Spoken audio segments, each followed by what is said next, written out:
talking about love languages by kind of taking the springboard, the foundation of it is a book by Gary Chapman on the 5 love languages, and we're going to think about what it means to communicate love horizontally, and that will cause us to reflect on how we can experience love vertically, because as we will see, we love because he first loved us. So to the degree we experience his love vertically, we are in a position to extend his love horizontally.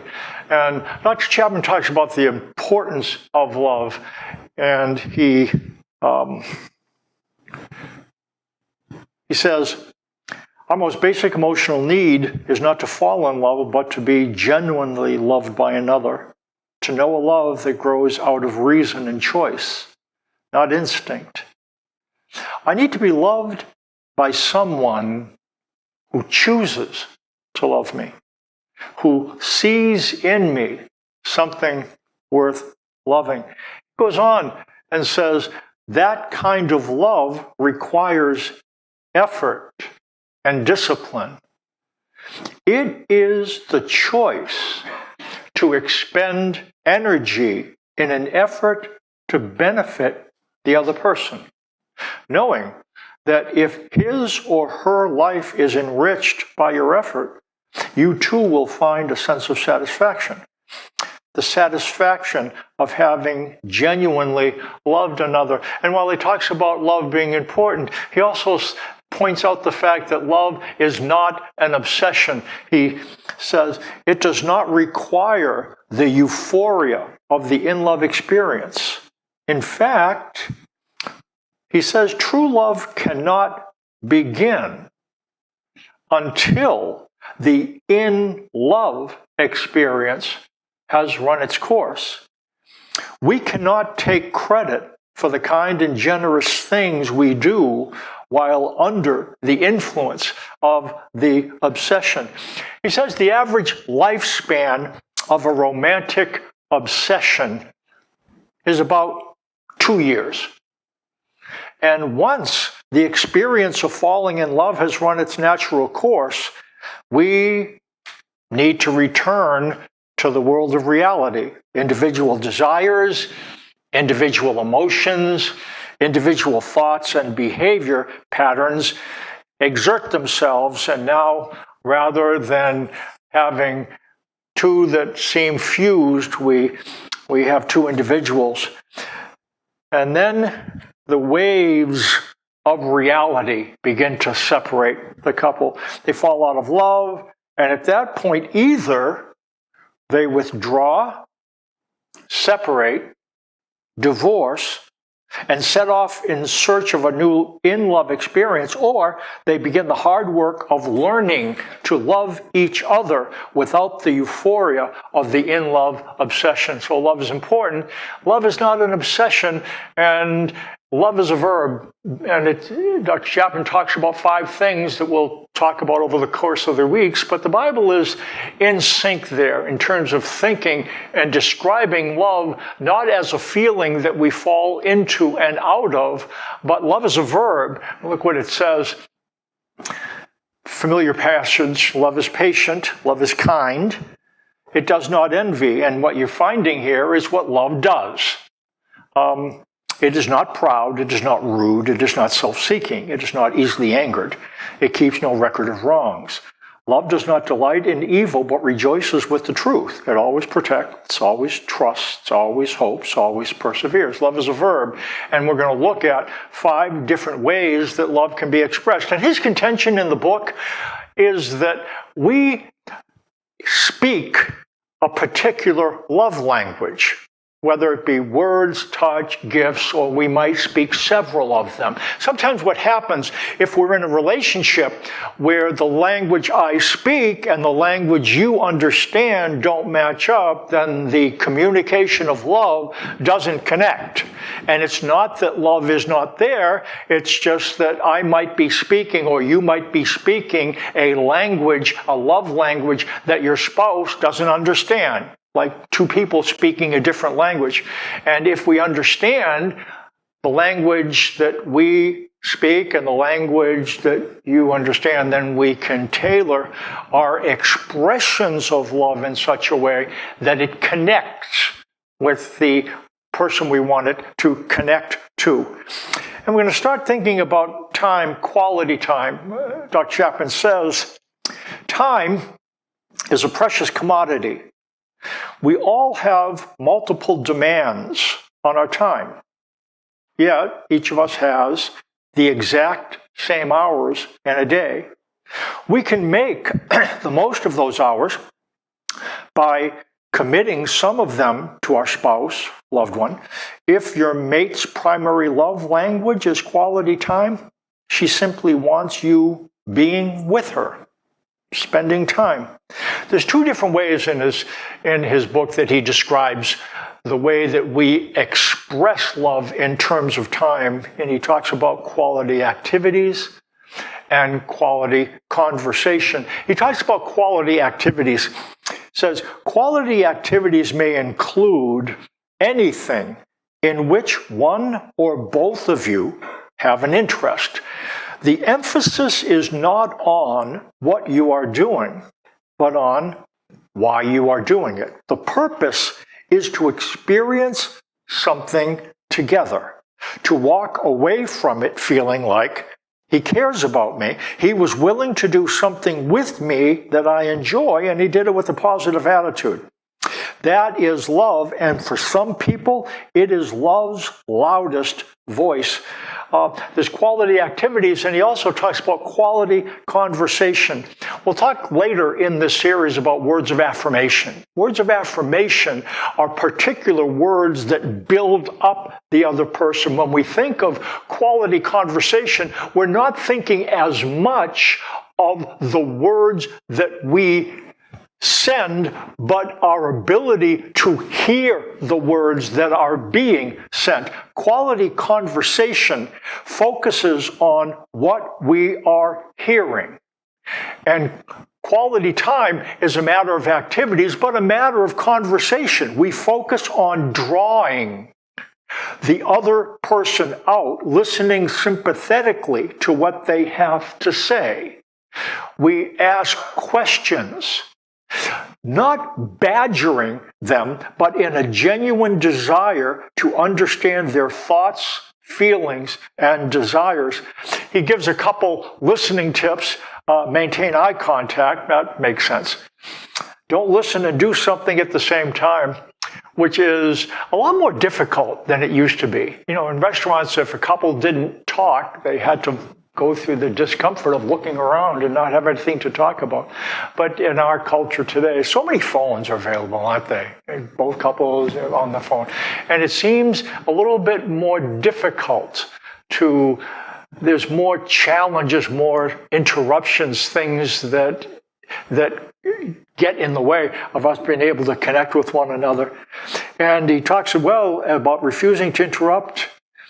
The average individual listens for 17 seconds before interrupting and interjecting his own ideas.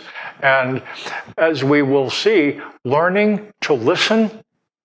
But he did say, and in his book, he talked about that there are two basic personality types. Let me tell you what he had to say about that. You'll recognize them. The first I call the Dead Sea. In the little nation of Israel, Chapman writes, the Sea of Galilee flows south by the way of the Jordan River into the Dead Sea. The Dead Sea goes nowhere. It receives, but it does not give. This personality type receives many experiences, emotions, and thoughts throughout the day. They have a large reservoir where they store that information, and they are perfectly happy not to talk. If you say to a Dead Sea personality, what's wrong? Why aren't you talking tonight? He will probably answer, nothing's wrong. What makes you think something's wrong? And that response is perfectly honest. He is content not to talk. He could drive from Chicago to Detroit and never say a word and be perfectly happy. On the other extreme is the babbling brook.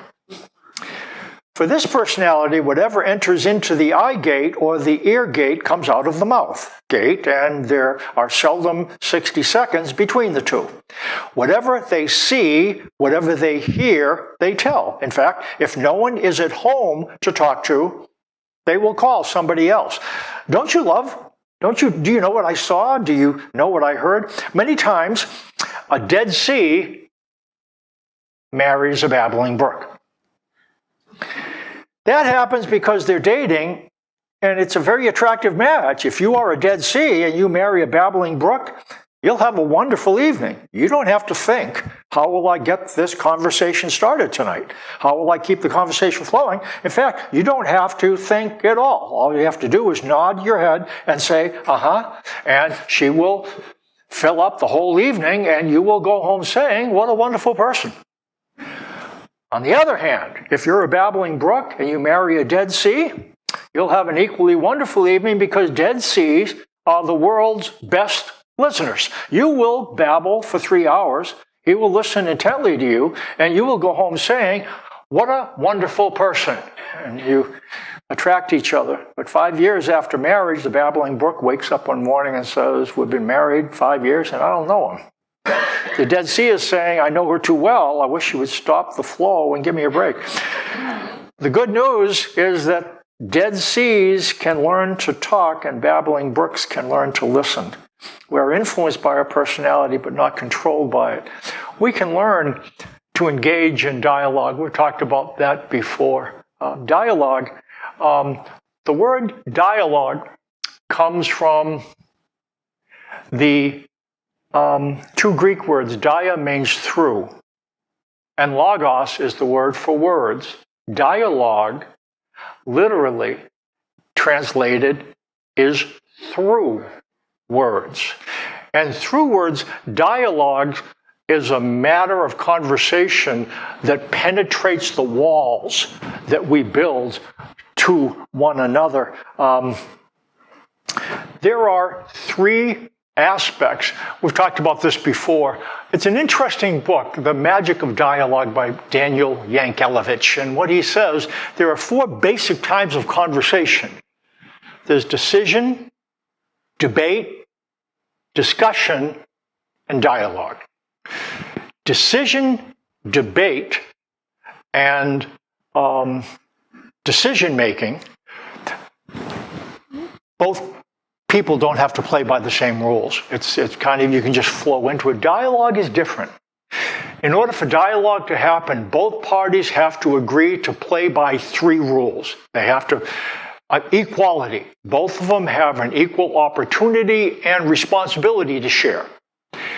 The second is the big one, empathy. Equality, empathy. What empathy refers to, the goal in dialogue for each party is to understand what the other person is saying. In order for that to occur, judgment cannot exist. It's not the time to say, I disagree. That's debate. It's not the time to say, you should do X. That's discussion. It's not the time to say, I think we should. That's decision making. And all of those have their place. But when you do dialogue, it is very specific. And it kind of fills the gap that we have a difficult time, and that really love requires. It's to tune in, what is this other person saying? And that's what dialogue is, when both parties focus on that. I don't understand. Tell me more.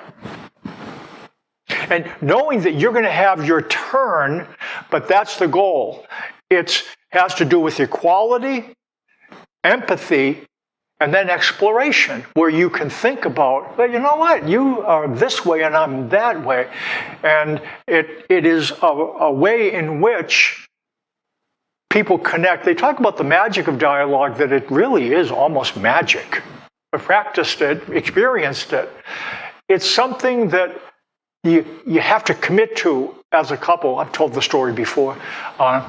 Reagan and Gorbachev, when they were dealing with the Iron Curtain during his presidency, they had lots of very formal discussions, formal times of talking. And what ended up happening in one impromptu time that wasn't official, there wasn't their staff there, Reagan and Gorbachev apparently sat down and were in proximity to one another, and they just started to talk.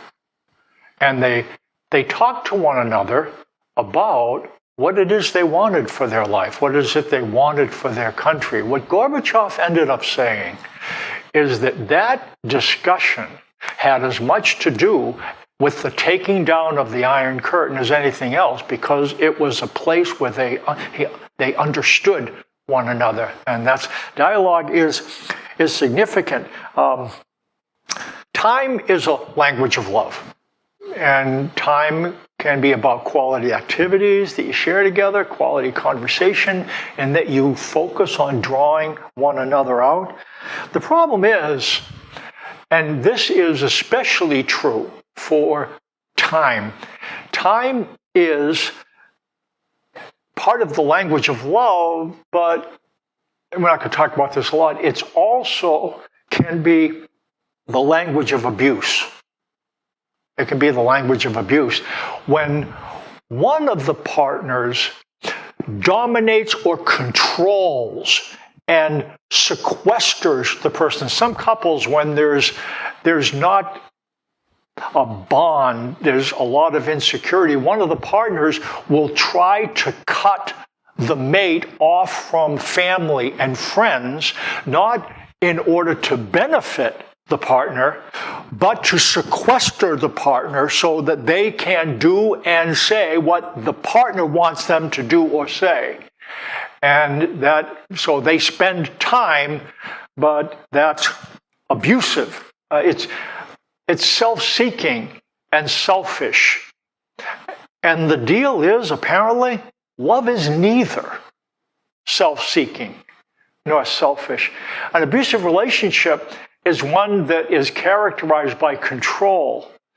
And it can also be characterized by contempt. John Gottman has done research in what is it that allows marriage partners to go the duration and have a pretty satisfying marriage. And he talks about there's a good friendship and shared meaning. He identifies one thing that is corrosive to relationships. It kind of is like battery acid in a relationship. And what he talks about is contempt. And this is what he has to say.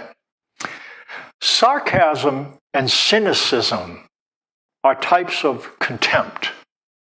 So are name-calling, eye-rolling, sneering, mockery, and hostile humor.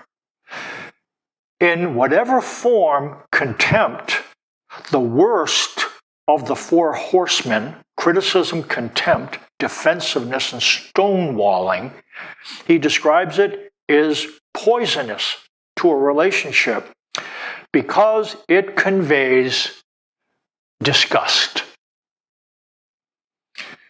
It's, he says, virtually impossible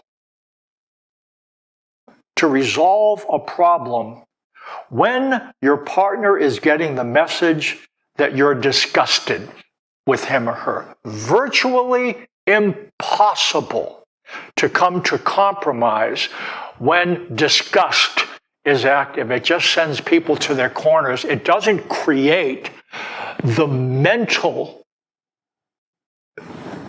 responsiveness that comes with compromise. It leads to defensiveness.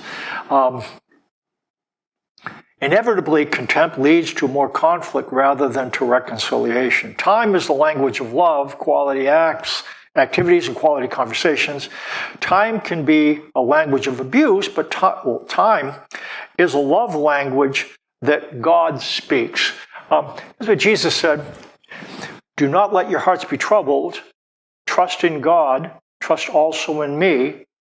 In my Father's house are many rooms. If it were not so, I would have told you. I am going there to prepare a place for you. And if I go and prepare a place for you, I will come back and take you to be with me, that you also may be where I am. What he's describing is the way in his time that Jews got married. What happened is that the husband, the suitor, would approach the father, especially of the woman, and would arrange to marry her. The marriage didn't happen then. He would then, if the answer was yes and they arranged the conditions, he would go and prepare a place for them to live in. And once he built the place to live in, then he would go back to the family, to the woman. They would have the ceremony and take her to be with him. So when Jesus is saying these things, he is the husband. Those who he is in relationship with are the bride. And what he says, and that's how we understand, don't let your hearts be troubled. He says, I'm going to go. But the way it happens with husbands, the reason I'm going to go is because I'm going to create the place that we are going to be with forever. And then I'm going to come back a second time. And when I come back, I am going to take you to be with me where I am, and the images, and we will spend eternity there. This is the kind of house that he would probably be thinking about. This was called an insula. And if you notice, this insula, it's not a mansion on a hill. It is dwellings around a common courtyard. And what would happen, the family would build dwellings as the marriages occurred, and so you had families living intergenerationally around these common courtyards, so they're always in proximity to one another. When Jesus was talking about the place that we will live in, it's probably not going to be like the big house over there on the big property, huge and multi-story and stuff like that. You know the one down, which direction? Yeah, down there, over there. It will be more like this, around a common courtyard. It'll be very relational. Jesus used this imagery again. God sent his Son into the world in order to create an eternal time frame for relationships. Look what he says. I have come down from heaven, Jesus said, not to do my will, but to do the will of him who sent me. And what's that? What's the will of the Father in sending the Son? And Jesus fills in the blank. This is the will of him who sent me, that I shall lose none of all that he has given me. All that he has given me are people for Jesus to be in relationship with. And this is what he says, but raise them up at the last day. For my Father's will is that everyone who looks to the Son and believes in him shall have eternal life, and I will raise him up at the last day. We don't know what eternal life, what heaven's going to be like. What we do know is that it's going to be eternal, meaning that it never ends. That's something our minds can't conceive of. It's going to be eternal, and it's going to be relational. We will relate to one another. How much will we remember from this? I don't know. All I know is that for us, when we get there, what we will think in our mind and probably say, depending on if we still are babbling brooks or dead seas, I don't know how it works in there, what we will be thinking in our mind is, this is what I've always wanted. I think it was C.S. Lewis, I think. He says, sometimes I wonder if we ever really wanted heaven. Sometimes I wonder whether we ever really wanted heaven. And then he says, but more often than not, sometimes I wonder whether we've ever really wanted anything else. I think that's what we're going to find. This is what I've always looked for, and it's going to be relational, and it's going to be eternal. And as we've said, so in order to love horizontally, well, here's what it says. We love because he first loved us. We grow a heart of love by experiencing his love. I told you we would review this on a weekly basis just to be able to get it in our brain. You know what I'm going to ask you to take out? There's a sheet in your worship folder, and it has 4 points. I look at me, you look at me, you speak to me, I speak to you. And I'm just going to review it, just going to talk through it. What I want to do is familiarize ourselves with it. It's a way that we grow a heart of love by connecting with the love of the Father. And I think it helps us connect with the love of the Father to think about, I look at me, you look at me, you speak to me, and I speak to you. We might think about it as bases. And the first thing we do is, well, it says, I look at me. James says, what causes fights and quarrels among you? Don't they come from your desires that battle within you? You want something but don't get it. You kill and covet but cannot have what you want. You quarrel and fight. Or do you think Scripture says without reason that the Spirit he caused to live in us envies intensely? And what it's describing then, that our pleasures war within us. Pleasures are things that we want. And what it suggests, when we boil down what we want this and we want that, and this and that do not and cannot coexist. So what it's saying, our pleasures are at war with one another. I want you to think, we've talked about this before. This is a significant thing, though. It really is. It's significant when you think about it. Because what it's suggesting is this. We want this and we want that. All of us have a this and a that we want. And here's the problem. If we get this, then we're frustrated because we didn't get that. If we get that, we're frustrated because we didn't get this. And what it suggests, that's the craving. Here's what happens because of the way we are wired. The way we are wired. When we don't get what we want, it talks about intense envy. What that is, we assign blame. We get contemptuous. Why don't I have what I want? I'll tell you why I don't have what I want. It's her fault.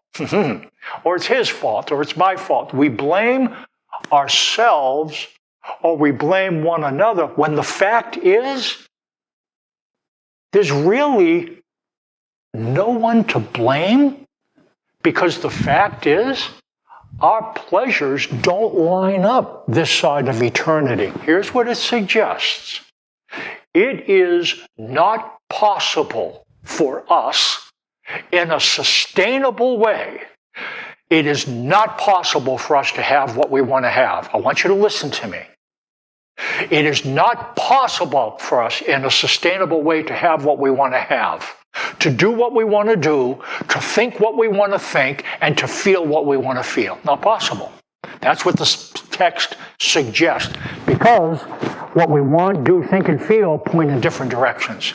And here's what it says. Craving, contempt, when we don't get what we want, our default wiring is to blame somebody, which leads to conflict. Craving, contempt, conflict. Craving, contempt, conflict. Craving, contempt, conflict. It's a cycle. What do we do with that? Well, it's important to know. Here's what God says to us. I'm sorry. Here's what James, I threw a verse in here. Here's what James' suggestion is. So if our pleasures are at war within us, what do we do with that? And here's his advice. Grieve, mourn, and wail. Change your laughter to mourning and joy to gloom. You know what it's suggesting? That one of the things that we might seek to develop is the capacity to be sad, not just mad and glad. Would you agree?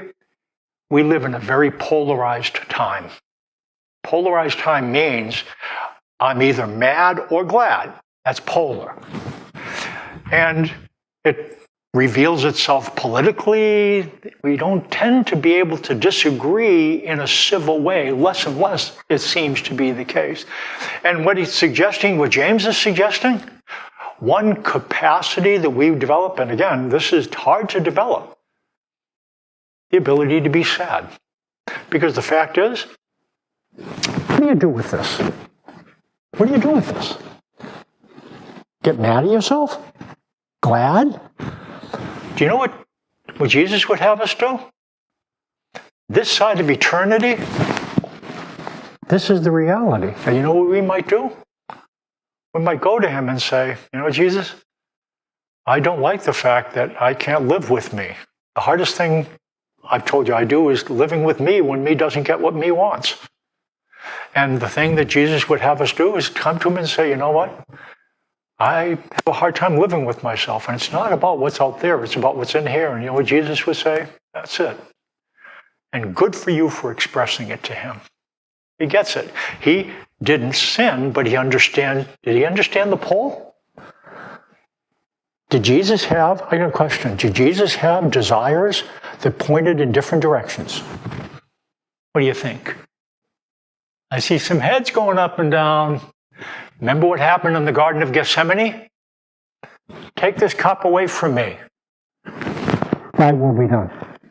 And you know what Jesus was able to do? He was able to express both of those things to the Father. He didn't have to push one of them down. Jesus knows what it's like to deal with divided desires. Jesus knows what it's like to deal with divided desires. You could tell him, you know what, Jesus, sometimes the hardest thing I have to do is to live with me. And you know what, if you're seeing Jesus accurately,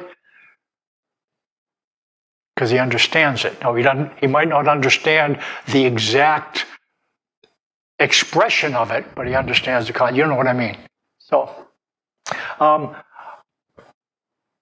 look at me, the Father says, I will forgive their wickedness and will remember their sins no more.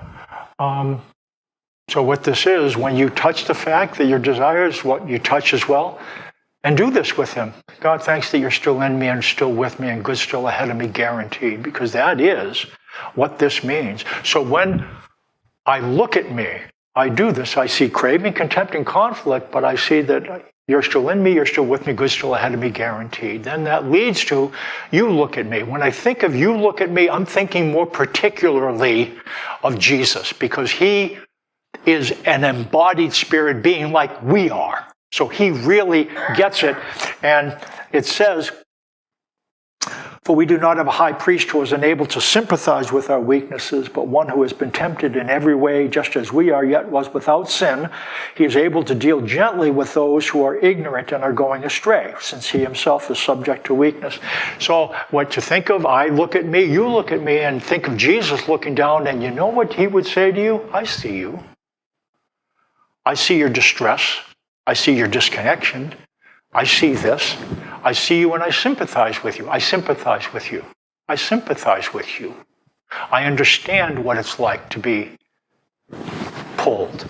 And I deal gently with you. If Jesus looks at you, he's not going, he understands you much too well. He's a shepherd and you're sheep. I look at me. You look at me. That's Jesus. And then sympathy is not nice. This is the step that leads us to be able to hear what the Father is going to say in step 3. But we need to hear sympathy before we can hear what the Father says. Jesus needs to say, I see you, I sympathize, I deal gently. Then the Father comes and he speaks to us, and what he says is, be still and know that I am God. I will be exalted among the nations. I will be exalted in the earth. Be still means stop. Cease striving. I want you to think about, you're feeling something you don't want to feel. You're thinking something you don't want to think. You're doing something you don't want to do. You have something you don't want to have. What we have a tendency to do is, wait a minute, I got to arrange myself, because we know when we come to God, we're supposed to be really holy and happy. And so, wait a minute, and we try to fix our feelings. You know what the Father says? Stop. If you're going to come to me straight, because I already see what you're wrestling with. What he would say to you, don't change your feelings. Don't change your feelings. Don't change the facts that create the feelings. Don't change her. Don't change her words. Don't change your attitude. Don't change anything. Stop. Be still. And know that I am God. I'm going to be exalted in the nations and on the earth. He goes on to say, never will I leave you, never will I forsake you. What he says, I'm never going to leave you alone. I'm never going to forsake you. When we don't get what we want, I want to point this out. When we don't get what we want, do you know what we feel deep down? It's going to surprise you, maybe. Do you know what we feel below the level of anger and frustration and contempt? Moving down to what's deeply within us. Do you know what we feel? Alone and disconnected. That's what we feel. It's hard for us to get to it. The reason why we try to fix things is when we fix things, it makes us feel less alone. And that's the thing. What the Father says, don't fix anything.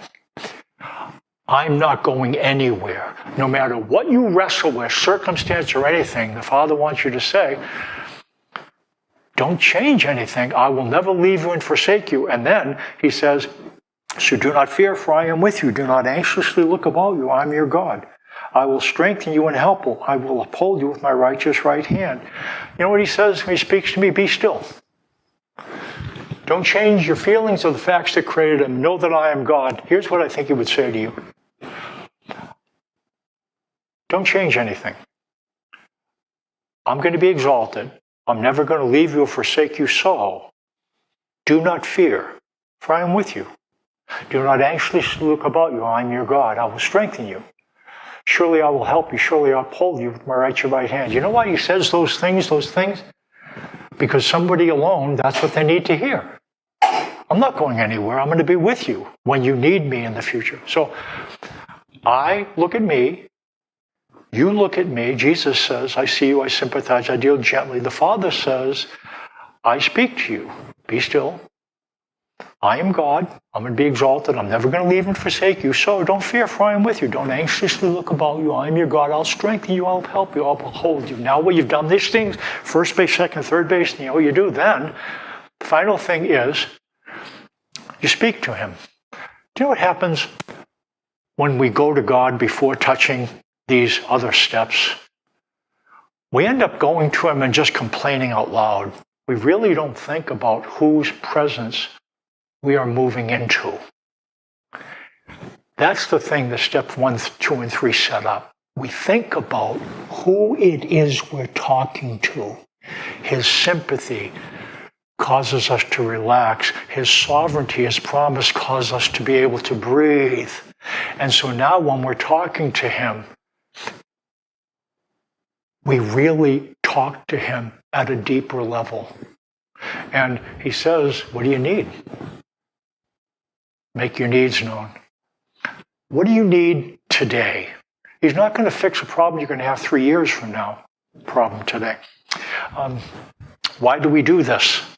And I'm going to suggest we're going to keep on reviewing this. I think if we remember this and do this and kind of think about it when we're talking to him, it really is helpful. You know why we do this? We love because he first loved us. I think these steps are ways for us to experience his love. And to the degree that we do that, it leads us to be able to express love to others as well. Let's stand for closing prayer. Father, thank you for your promises. We're very complex as people.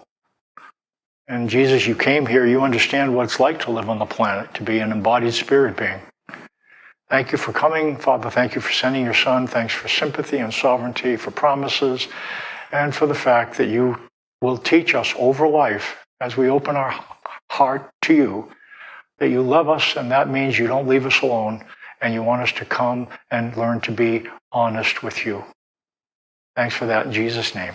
Amen.